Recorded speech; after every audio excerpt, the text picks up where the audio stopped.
গ্রামের প্রসন্ন মহাশয় বাড়িতে একখানা মুদির দোকান করতেন এবং দোকানেরই পাশে তার পাঠশালা ছিল।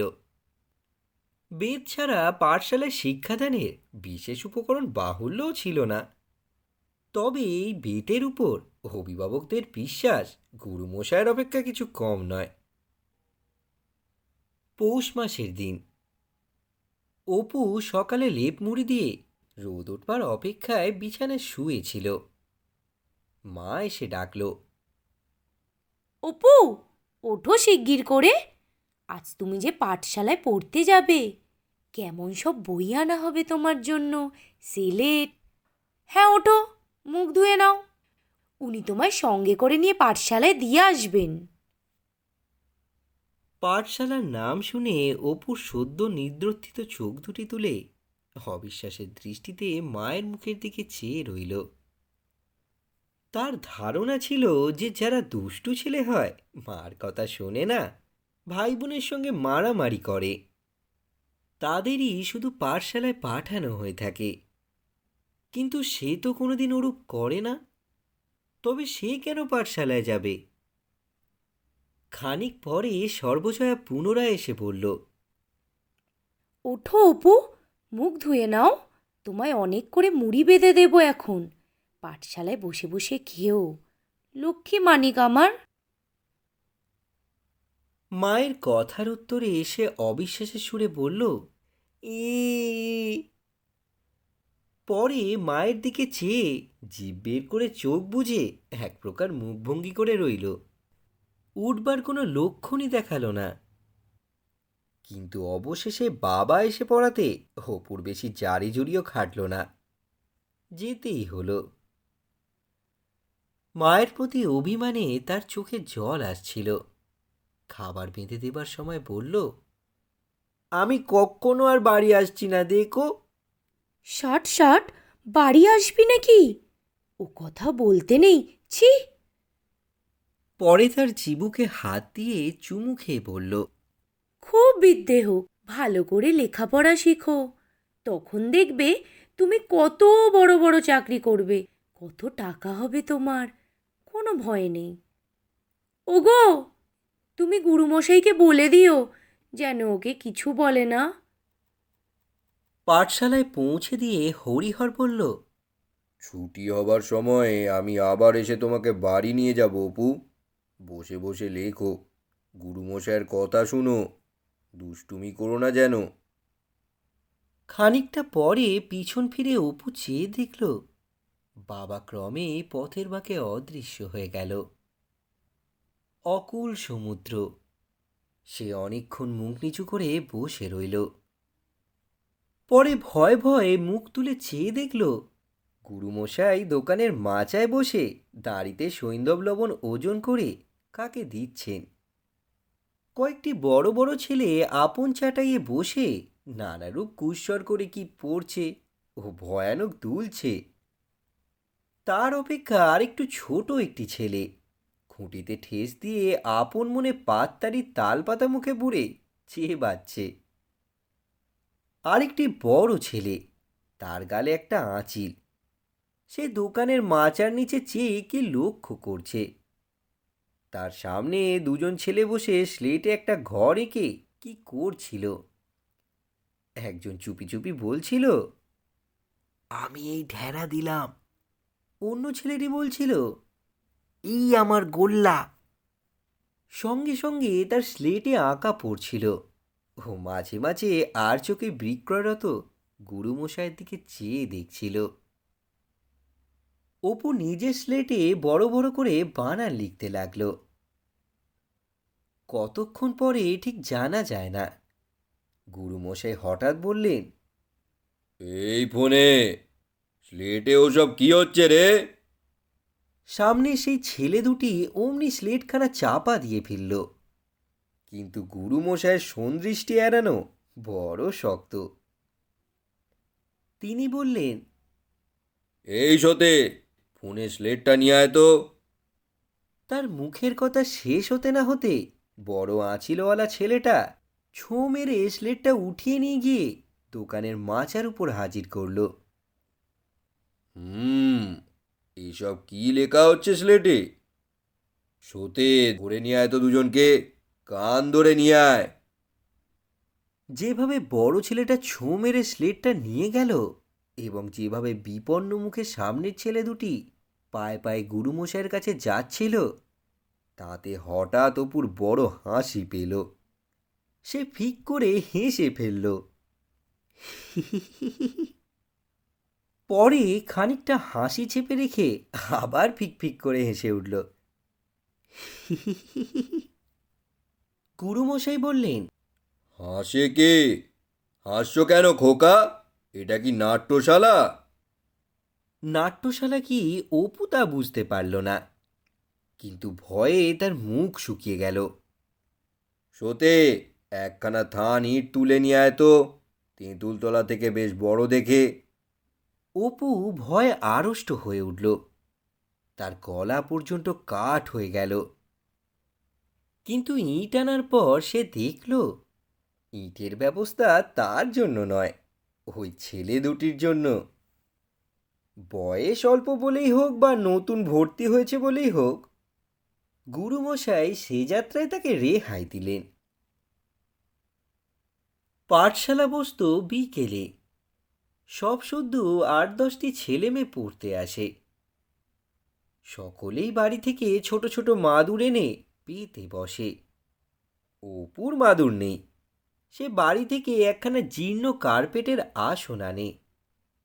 যে ঘরটায় পাঠশালা হয় তার কোনো দিকে বেড়া বা দেওয়াল কিছুই নেই। চারিদিকে খোলা ঘরের মধ্যে সারি দিয়ে ছাত্রগণ বসে। ৮-১০টি ছেলে মেয়ের মধ্যে সকলেই বেজায় দুলিয়া ও নানারূপ সুর করে পড়া মুখস্থ করে। গুরুমশাই একটা খুঁটিতে হেলান দিয়ে একখানা তালপাতার চাটাইয়ের উপর বসে থাকেন। মাথার তেলে বাঁশের খুঁটির হেলান দেওয়া অংশটি পেকে গেছে।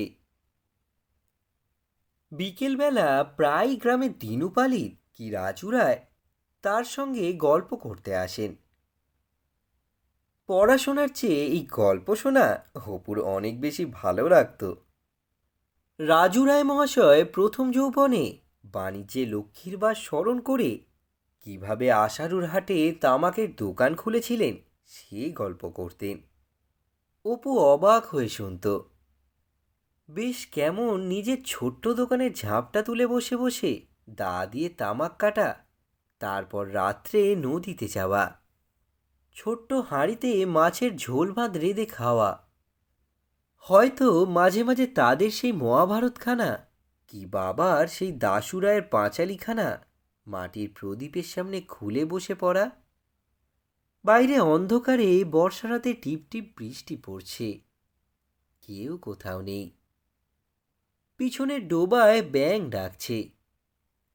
কি সুন্দর! বড় হলে এসে তামাকের দোকান করবে।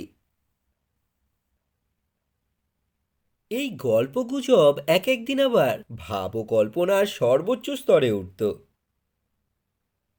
গ্রামের ওপাড়ার রাজকৃষ্ণ সান্যাল মহাশয় যেদিন আসতেন, যে কোনো গল্পই হোক, যত সামান্যই হোক না কেন, সেটি সাজিয়ে বলবার ক্ষমতা তার ছিল অসাধারণ। সান্যাল মহাশয় দেশ ভ্রমণ বাতিগ্রস্ত ছিলেন। কোথায় দ্বারকা, কোথায় সাবিত্রী পাহাড়, কোথায় চন্দ্রনাথ, তা আবার একা দেখে তার তৃপ্তি হতো না। প্রতিবারই স্ত্রী পুত্র নিয়ে যেতেন এবং খরচপত্র করে সর্বশান্ত হয়ে ফিরতেন। দিব্যি আরামে নিজের চণ্ডী মণ্ডপে বসে থেলো হুঁকো টানছেন। মনে হচ্ছে সান্যাল মহাশয়ের মতো নিতান্ত ঘরোয়া সেকেলে পাড়াগাঁয়ের প্রচুর অবসরপ্রাপ্ত গৃহস্থ বুঝি বেশি আর নেই। পৈতৃক চণ্ডী মণ্ডপে শিকড় গেঁড়ে বসেছেন। হঠাৎ একদিন দেখা গেল দরজায় তালা বন্ধ, বাড়িতে জনপ্রাণী সারা শব্দও নেই। ব্যাপার কি? দেখা গেল সান্যাল মহাশয় সপরিবারে বিন্ধ্যাচল না চন্দ্রনাথ ভ্রমণে গিয়েছেন। অনেক দিন আর দেখা নেই। হঠাৎ একদিন দুপুরবেলা ঠুকঠুক শব্দ।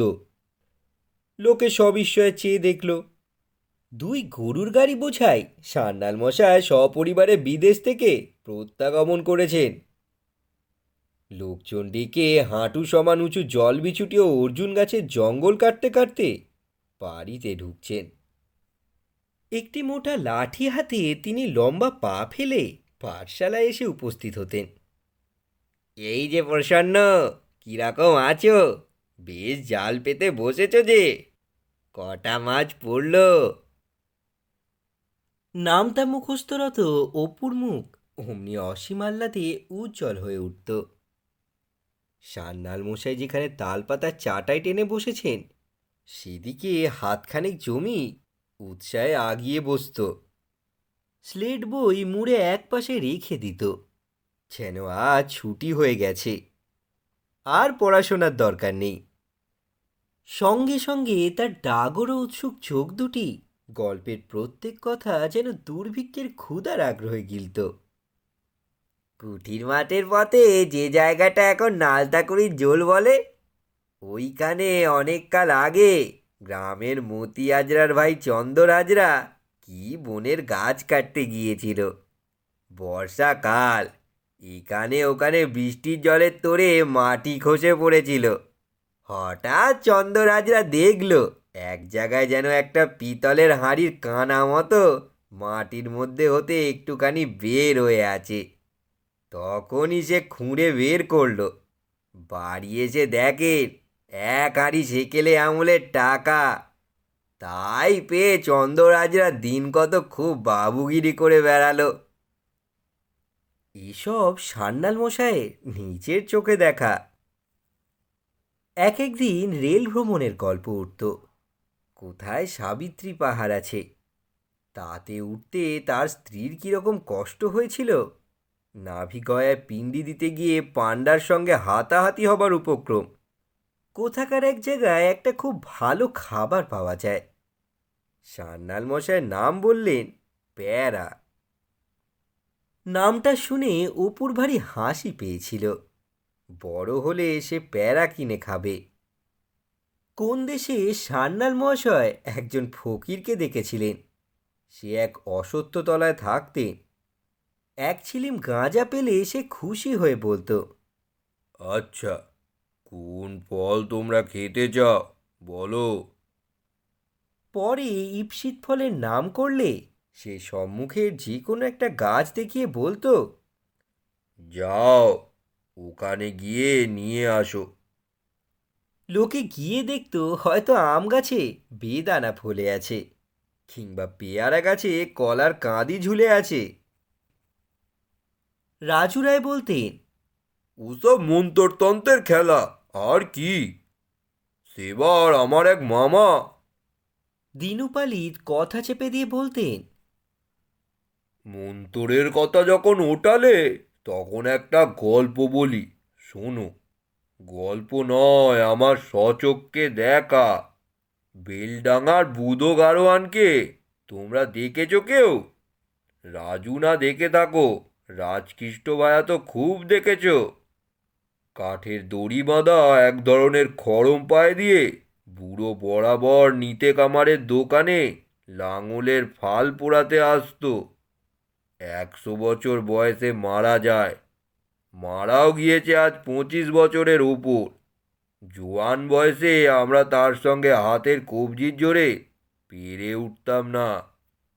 একবার অনেক কালের কথা, আমার তখন সবে হয়েছে 19-20 বয়স। চাকদা থেকে গঙ্গা চান করে গরুর গাড়ি করে ফিরছি। বুধো গারোয়ানের গাড়ি। গাড়িতে আমি, আমার খুড়িমা আর অনন্ত মুকুজ্জের ভাইপো রাম, যে আজকাল উঠে গিয়ে খুলনায় বাস করছে। কানসোনার মাঠের কাছে প্রায় বেলা গেল। তখন ওসব দিকে কীরকম ভয়ভীত ছিল তা রাজকৃষ্ণ ভায়া জানো নিশ্চয়ই। একে মাঠের রাস্তা, সঙ্গে মেয়ে মানুষের দল, কিছু টাকা কড়িও আছে। বড্ড ভাবনা হলো।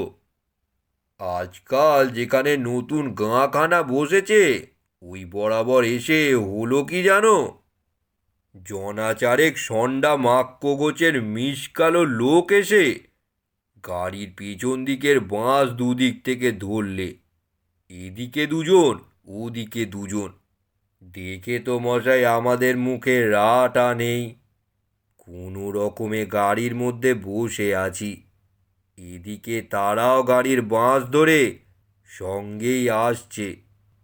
ভুদো গাড়োয়ান দেখি পিট পিট করে পিছন দিকে চাইছে, ইশারা করে আমাদের কথা বলতে বারণ করে দিল। বেশ আছে, এদিকে গাড়ি একেবারে নবাবগঞ্জ থানার কাছাকাছি এসে পড়ল। বাজার দেখা যাচ্ছে। তখন সেই লোক কজন বললে, ওস্তাদজি, আমাদের ঘাট হয়েছে, আমরা বুঝতে পারিনি, ছেড়ে দাও। বুধো গাড়োয়ান বললে, সে হবে না বেটারা, আজ সব থানায় নিয়ে গিয়ে বেঁধে দেবো। অনেক কাকুতি মিনতির পর বুধো বললে, আচ্ছা যা, ছেড়ে দিলাম এবার, কিন্তু কখনো এরকম আর করিসনি। তবে তারা বুধো গাড়োয়ানের পায়ের ধুলো নিয়ে চলে গেল। আমার স্বচক্ষে দেখা, মন্তরের চোটে ওই যে ওরা বাঁশ এসে ধরেছে, ধরেই রয়েছে, আর ছাড়বার সাধ্য নেই। চলেছে গাড়ির সঙ্গে, একেবারে পেরে কাঁটা হয়ে গিয়েছে। তা বুঝলে বাপু মন্তরতন্ত্রের কথা। গল্প বলতে বলতে বেলা যেত। পাঠশালার চারপাশের বন জঙ্গল অপরাহ্নের রাঙা রৌদ্র বাঁকাভাবে এসে পড়ত। কাঁঠাল গাছের জগডুমুর গাছের ডালে ঝোলা গুলঞ্চ লতার গায়ে টুনটুনি পাখি মুখ উঁচু করে দোল খেত। পাঠশালা ঘরে বনের গন্ধের সঙ্গে লতা পাতার চাটাই, পাঠশালার মাটির মেঝে ও কড়া দা কাটা তামাকের ধোঁয়া সব শুদ্ধ মিলে এক জটিল গন্ধের সৃষ্টি করত। সেই গ্রামের ছায়াভরা মাটির পথে একটি মুগ্ধ গ্রাম্য বালকের ছবি আছে। বই দপ্তর বগলে নিয়ে সে তার দিদির পিছন পিছন সাজি মাটি দিয়ে কাঁচা সেলাই করা কাপড় পরে পাঠশালা থেকে ফিরছে। তার ছোট্ট মাথাটির অমন রেশমের মতো নরম চিক্কণ সুখস্পর্শ চুলগুলি তার মা যত্ন করে আঁচড়ে দিয়েছেন। তার ডাগর ডাগর সুন্দর চোখ দুটিতে কেমন যেন অবাক ধরনের চাউনি, যেন তারা কোনো অদ্ভুত জগতে নতুন চোখ মেলে চেয়ে চেয়ে দিশেহারা হয়ে উঠছে। গাছপালায় ঘেরা এইটুকু কেবল তার পরিচিত দেশ। এখানে মা রোজ হাতে করে খাওয়ায়, চুল আঁচড়ে দেয়, দিদি কাপড় পরিয়ে দেয়। গণ্ডিটুকু ছাড়ালেই তার চারিধারে ঘিরে অপরিচয়ের অকুল জলধি। তার শিশু মন ঠই পায় না। ওই যে বাগানের ওদিকে বাঁশ বন, ওর পাশ কাটিয়ে যে সরু পথটা ওধারে কোথায় চলে গেল। তুমি বরাবর সোজা যদি ওই পথটা ধরে চলে যাও, তবে শাঁখারি পুকুরের পাড়ের মধ্যে অজানা গুপ্তধনের দেশ পড়বে। বড় গাছের তলায় সেখানে বৃষ্টির মধ্যে মাটি খসে পড়েছে। কত মোহর ভরা হাঁড়ি কলসির কানা বের হয়ে আছে। অন্ধকার বনঝোপের নিচে কচু ওল ও বনকলমির চকচকে সবুজ পাতার আড়ালে চাপা, কেউ জানে না কোথায়। একদিন পাঠশালায় এমন একটি ঘটনা হয়েছিল যা তার জীবনের একটি নতুন অভিজ্ঞতা। সেদিন বিকেলে পাঠশালার অন্য কেউ উপস্থিত না থাকায় কোনো গল্পগুজব হলো না, পড়াশোনা হচ্ছিল। সে গিয়ে বসে পড়ছিল শিশুবোধক। এমন সময় গুরুমশাই বললেন, সিলেট নাও, শ্রুতিলেখন লেখো।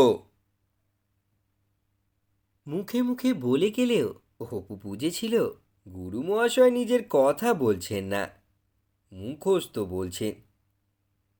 সে যেমন দাশুরের পাঁচালি ছড়া মুখস্থ বলে, তেমনই। শুনতে শুনতে তার মনে হলো অনেকগুলো অমন সুন্দর কথা একসঙ্গে পরপর সে কখনো শোনেনি।